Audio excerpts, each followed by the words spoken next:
Hello viewers, আজ আমি আপনাদের মাঝে অনেক গুরুত্বপূর্ণ একটি ভিডিও চলেছি। আজকে কোন টপিক্সের উপর ভিডিও তৈরি করতে চলেছি তারা অনেকেই থাম্বনেল থেকে বুঝতে পেরেছেন যে কোন টপিকের উপর আজকে ভিডিওতে আমি শ্যুট করতে চলেছি। সো LMC 8.4 যে অ্যাপসটি রয়েছে, এই অ্যাপস দ্বারা আপনারা প্রফেশনাল ভিডিও এবং ফটো কীভাবে শ্যুট করবেন সেই প্রসেসটি আজকে আমি এই ভিডিওর মধ্যে দেখে দেবো। LMC 8.4 A to Z all new set up আপনাদেরকে আমি এই ভিডিওর মধ্যে আজকে দেখে দিচ্ছি। সো যারা LMC 8.4 অ্যাপটি আপনারা ইনস্টল করেছেন, ইনস্টল করার পর আপনারা দেখতে পাচ্ছেন যে এটি সেট আপ করতে পারতেছেন না, আমি আপনাদেরকে এই ভিডিওর মাধ্যমে দেখিয়ে দিব A to Z all set up. So যারা আমার চ্যানেল নতুন আছেন তারা আমার ভিডিওটি লাইক দিবেন, চ্যানেলটি সাবস্ক্রাইব করে দেবেন এবং পাশে থাকা বেল আইকনটি ক্লিক করে দেবেন যাতে পরবর্তীতে যে কোনো আপডেট দেওয়ার সাথে আপনি খুব দ্রুত পেতে পারেন। সো আমি কথা না বাড়ি মূল ভিডিওতে চলে যাচ্ছি। LMC 8.4 যে অ্যাপসটি রয়েছে, এই অ্যাপসটি আপনার সর্বপ্রথম ডাউনলোড করে নেবেন। ডাউনলোড করার পর এটি ইনস্টল করে নেবেন। আমি ডাউনলোড লিঙ্ক ডেসক্রিপশনে দেওয়া আছে, আপনি এখান থেকে চাইলে ডাউনলোড দিয়ে নিতে পারেন। সো আমি অ্যাপটি ডাউনলোড দিয়ে ইনস্টল করে নিয়েছি। আপনি ইনস্টল করে নেওয়ার পর আপনারা দেখতে পাচ্ছেন যে এখানে সর্বপ্রথম কাজ হচ্ছে সেটিংসে চলে যাবেন। আমি এখন সেটিংসে চলে গেলাম। সেটিংসে যাওয়ার পর আপনারা দেখতে পাচ্ছেন যে মোর সেটিংসে চলে যাবেন। মোর সেটিংসে যাওয়ার পর আপনাদের কাজ হচ্ছে সর্বপ্রথম যে কনফিগার সেটিংসে চলে যাবেন। আমি কনফিগার সেটিংসে চলে এলাম।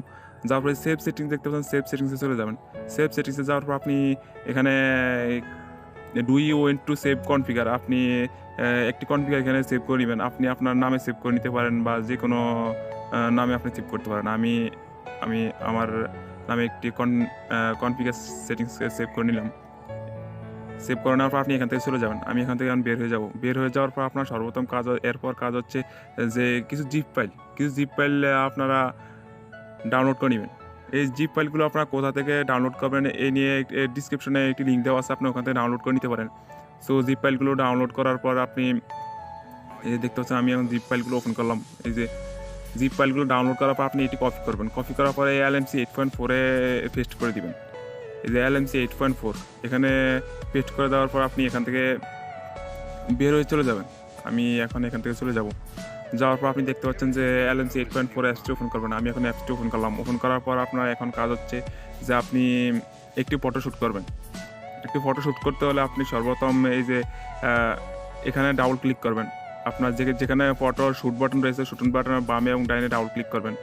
ডাবল ক্লিক করার পরে দেখতে পাচ্ছেন যে আমার সামনে একটি সেটিংস চলে এসেছে যে হ্যাজেলবেড কালার। আপনি এখান থেকে হ্যাজেলবেড কালারটি সেটিংস করে নেবেন। এই যে এটি হ্যাজেলবেড কালার দেখতে পারবেন। তারপরে এটি ইনপুট করে নেবেন। ইনপুট করে নেওয়ার পর আপনি দেখতে পাচ্ছেন যে আমার সামনে অ্যাপটি নতুন করে চলে এসেছে। আসার পর আপনি এখানে দেখতে পাচ্ছেন আমি এখন একটি ফটো শ্যুট করবো। একটু ফটো শ্যুট করলাম। শ্যুট করে দেওয়ার পর আপনি দেখতে পাচ্ছেন যে আমার সামনে ফটোটি এখন চলে এসেছে। সো সেভ হওয়ার পর আমি এখন এটি ওপেন করলাম। ওপেন করার পরে এই যে আপনারা দেখতে পাচ্ছেন যে এই ফটোটি আমি এখন শ্যুট করেছি। হ্যাঁ, LMC 8.4 দেখতে পাচ্ছেন যে কি প্রফেশনাল একটি ফটো শ্যুট হয়েছে। সো আপনার LMC 8.4 অ্যাপস দ্বারা কীভাবে প্রফেশনাল ফটো শ্যুট করবেন এবং কীভাবে এটি সেট আপ করবেন, আমি অল নিউ সেট আপ আমি আজকে আপনাদেরকে দেখিয়ে দিলাম। সো যারা এই ধরনের আরও নতুন আপডেট পেতে যাচ্ছেন তারা আমার ভিডিওটি লাইক দিন, চ্যানেলটি সাবস্ক্রাইব করে নিন এবং পাশে থাকা বেল আইকনটি ক্লিক করে দেবেন যাতে পরবর্তীতে যে কোনো আপডেট দেওয়ার সাথে আপনি পেতে পারেন।